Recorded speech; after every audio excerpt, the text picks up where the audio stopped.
at a studio today. How was it? The first meet. Shagun is a friend first of all, and जब भी मुझे अपनी skin के लिए कुछ भी कराना होता है तो मैं I only trust her because she is the best. And you know इनके क्लिनिक में सबसे खास बात ये है दैट इट्स वेरी पॉजिटिव और बहुत ही चिल्ड आउट वाइब है. क्योंकि ज़्यादातर क्या होता है व्हेन वी गो होता है कि यू नो परमानेंट मेकअप है, पता नहीं क्या होने वाला है, कितना पेन होने वाला है. तो मुझे यहाँ पे आके एकदम रिलैक्स फील होता है. चाय पियो, बिस्किट खाओ और बढ़िया अपना परमानेंट मेकअप करवाओ और जो स्किन का कराना है कराओ. She is the one. जितने लोग ये देख रहे हैं, you know she is a dear friend and I love coming here and it's her birthday. तो मैं स्पेशली बर्थडे के लिए मिलने आई हूँ. और सबसे खास बात ये है कि इनका बर्थडे है लेकिन मैं सजने संवरने के लिए मैं आई हूँ. आई वॉन्ट कि आज मेरी स्किन का कुछ ऐसा कर दो आप कि मैं अच्छी लगूं, थोड़ी खिल के आ जाए. बिकॉज इतना हम मेकअप करते हैं, इतना हम ट्रैवल करते हैं ना, तो स्किन थोड़ी सी टायर्ड सी हो जाती है. तो आई वांट कि कुछ ऐसा हो जाए कि मैं करा दो यार कुछ आप. अच्छा ठीक है. डॉक्टर आपसे तो काफी पुरानी जान पहचान लग रही है. यू नो लाइक ये पहले से ही इतनी ब्यूटीफुल है, इतनी प्रिटी है कि जब भी वो आती है तो मैं पहले उससे पूछती हूँ कि तुम आई क्यों. फिर भी डेफिनेटली स्किन को फूड चाहिए, स्किन को अच्छा दिखाने के लिए. यू नो बिकॉज ये रोज़ाना इनका मेकअप करना, यू नो शूट्स में जाना, तो वो टायर्डनेस आ ही जाती है. तो डेफिनेटली उनको 2 महीने 3 महीने में एक बार आने की ज़रूरत पड़ ही जाती है. पर जब पहली बार आई थी तो मैंने उनको बोला था आपको कुछ करने की ज़रूरत नहीं है. Because also she is very, you know, she doesn't want something very artificial things. She just need a skin treatment and little bit enhancement of her features. ये बर्थडे का मुझे समझ में नहीं आया कि जसलीन को आज ही आना था, उसे मेरा बर्थडे याद है. तो आई एम सो हैप्पी कि उसने मेरे बारे में इस टाइम में कि मैं थेरेपी भी ले लूँ, कुछ करवा भी लूँ और साथ में अपनी फ्रेंड को भी विश कर दूँ. आई एम रियली हैप्पी कि वो इतना सोचती है. Thank you so much. Very permanent makeup is something जो आपके फीचर्स जो है वो चेंज नहीं करता.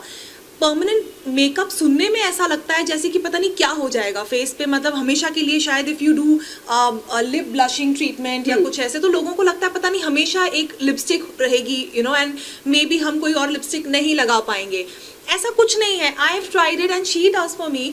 तो मुझे पता है कि कितना सिंपल ट्रीटमेंट है, पेनलेस है और साथ में it just gives you a nice tint जिसके ऊपर you know if you wear a red or if you wear any other color वो और खिल के आता है. That's what I feel and I think बहुत एक डिफरेंट टाइप का नरिशमेंट आपके लिप्स को मिलता है. और even if you do your eyebrows और योर स्किन, जैसे बीबी ग्लो ट्रीटमेंट जो कराते हैं, you no it just gives your skin that shine या you know एक glow you can call it. तो जितना लोग डरते हैं, मैं सबसे यही कहना चाहूँगी कि डरने वाली तो कोई बात ही नहीं है. मतलब आम तौर पे बहुत लोग ये एक्चुअली करते हैं एंड इट्स सक्सेसफुल. तो इसमें कोई डरने वाली बात नहीं है. I personally like it and like she said हर 2-3 महीने में even when I have to meet her I just come and meet her और मैं कहती हूँ कुछ अपने हिसाब से कर दो. I trust her so much that I just tell her कि यू नो डॉक्टर जो लगता है कि मिसिंग है वो आप कर दो and she does it for me and I am sorted.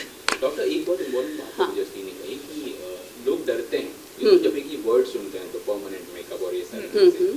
तो I mean what do you feel कि क्यों ऐसे होता है और आप क्या कुछ कहेंगी? आई मीन सी जैसे कि आपको जसलीन ने अभी अभी बताया है कि मैंने खुद किया है और वो मेरे पास आके करवाती रही हैं, तो उनको कोई ऐसा नहीं लगा है कि फीचर्स चेंज हो गए हैं. फीचर्स चेंज होने की बात नहीं है, फीचर्स एनहेंस करने की बात है इसमें. तो आज आप देख रहे होंगे कि आईब्रोज में अगर आपका थोड़ा लाइट कलर है तो उसमें थोड़ा एक कलर और 3D लुक देके उसको नेचुरल तरीके से उसको एनहेंस करने से उसमें एक जान आ जाती है, तो एक ब्यूटी खिल के आती है. तो कई बार क्या होता है कि लोगों को लगता है कि नहीं आप ड्रास्टिकली चेंज हो रहे हो, तो ऐसा परमानेंट मेकअप में बिल्कुल भी नहीं है. यहाँ तक कि हम आगे की और बातें करें, जैसे एसिड अटैक लोग हैं और कोई एक्सीडेंटल प्रॉब्लम्स आ गई है किसी को, तो उनके फीचर्स में कट पड़ जाता है. और हाँ, कैंसर सर्वाइवल है उनके पास, अगर you know there some issues of losing their breast and implantation के बाद उधर एरियोला में थोड़ा यू नो डिसकलरेशन है या निपल एनहेंसमेंट नहीं है, तो वहाँ पे हम ये सब काम करते हैं. तो permanent makeup is something to enhance, it is not something to change. So पहले तो मैं ये पब्लिक के दिमाग से ये निकालना चाहती हूँ.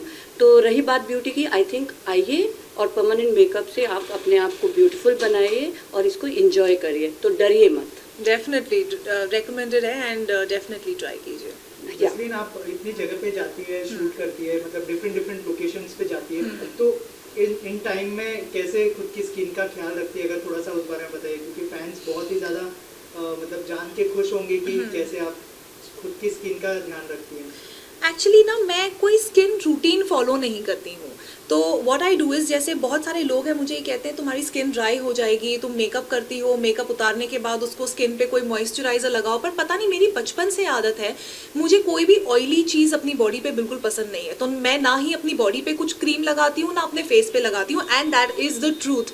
अब लोगों को बहुत लोग ऐसे बोलते हैं कि अरे यार नहीं आप तो कुछ भी बोल रहे हो, आप सब कुछ लगाते होगे बट हमें ऐसे बोल रहे हो, बट ये सच बात है कि मैं कुछ नहीं लगाती हूँ अपने फेस पे। मैं उसका आंसर मैं करती हूँ, क्योंकि वो नेचुरली यहाँ आती है और मेरे से ट्रीटमेंट करवाती है, तो मुझे पता है कि वो कुछ करती ही नहीं है। उनको जबरदस्ती करवाना पड़ता है, because reason being is she is putting lot of makeup, तो उससे थोड़ा स्किन डिहाइड्रेट हो जाती है, थोड़ी सी ड्राई हो जाती है। तो आई फील कि 2-3 महीने में अगर ऐसा कुछ मैं करा लूँ स्किन नरिशमेंट के लिए, दैट वर्क्स फॉर मी। तो मुझे इतना कोई स्ट्रेस नहीं होता कि मतलब मुझे अपनी स्किन के लिए ये भी करना है वो भी करना है। अब lot of people see big boss में जब मैं थी वहाँ पे 24 घंटे तो आप मेकअप में नहीं रहते हो, तो लोगों को बहुत पता भी है कि मेरे फेस पे तो पुराने पिंपल मार्क्स भी थे, बट अब वो पिंपल मार्क्स जो हैं वो थोड़ी सी स्किन पील भी कर ली हमने, और वो सब वो कम भी हो गए, वो चले भी गए, तो इतना मैंने कभी स्ट्रेस लिया ही नहीं उस चीज़ का। आई नो कि there are people who take care of your skin, and doctor Shagun Gupta है यहाँ पे, और शी इज़ अ फ्रेंड, और मुझे कुछ ज़्यादा सोचने की ज़रूरत नहीं पड़ती, so I just come to her and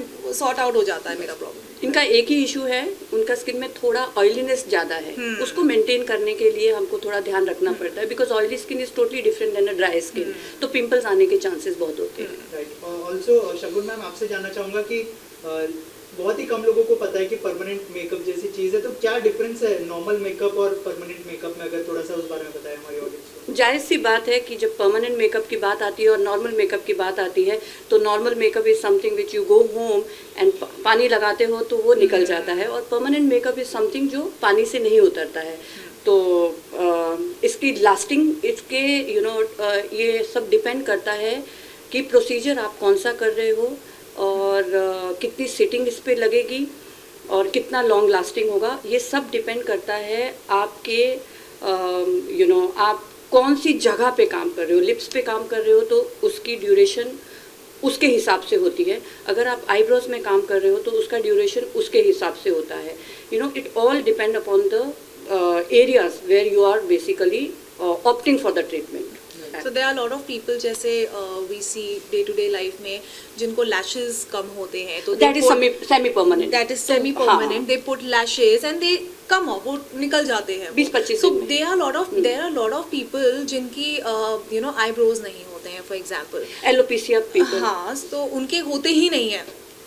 and the best part is कि permanent makeup में the way you create the strokes and you make it look ऐसा जैसे कि वो रियल है, मिमिक है, हाँ, मिमिक, मतलब इट लुक सो नेचुरल कि मतलब आपको उस चीज़ की चिंता करने की ही ज़रूरत नहीं है। तो हर चीज़ का मतलब एक सोल्यूशन अब आ चुका है, and a safe solution which is the best thing. हाँ, सेफ है, लेकिन I just want to add only one thing here कि artist has to be good here, otherwise it may go wrong. You need a good artist, otherwise वो feel आ जाएगा कि आपने tattoo किया है, you are going too deep, you are tearing the tissues, तो वो टिश्यूज आपका स्किन का ध्यान रखना, you are not going too deep. तो education is very important here, how educated the client is, how educated the artist is, and then the person who is coming, they don't come without Google anything, they search, Exactly. they know what they are going to do, so they are more aware of things more than